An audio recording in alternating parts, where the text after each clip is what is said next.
The Lord passed before him and proclaimed, the Lord, a God merciful and gracious, slow to anger, and abounding in steadfast love and faithfulness, keeping steadfast love for thousands, forgiving iniquity and transgression and sin, but who will by no means clear the guilty, visiting the iniquity of the fathers on the children and the children's children, to the third and the fourth generation.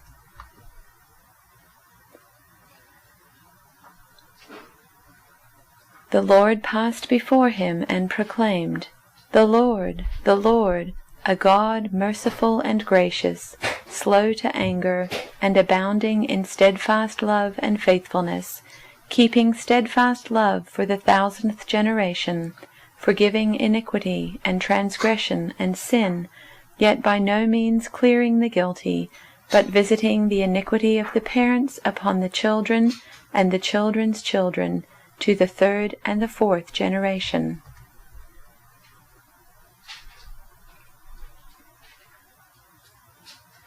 And he passed in front of Moses, proclaiming, the Lord, the compassionate and gracious God, slow to anger, abounding in love and faithfulness, maintaining love to thousands, and forgiving wickedness, rebellion, and sin, yet he does not leave the guilty unpunished.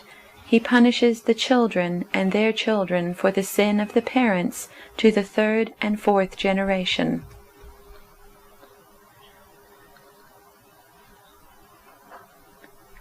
The Lord passed in front of Moses, calling out, Yahweh, the Lord, the God of compassion and mercy, I am slow to anger and filled with unfailing love and faithfulness.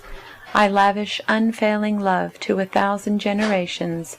I forgive iniquity, rebellion, and sin, but I do not excuse the guilty. I lay the sins of the parents upon their children and grandchildren. The entire family is affected, even children in the 3rd and 4th generations.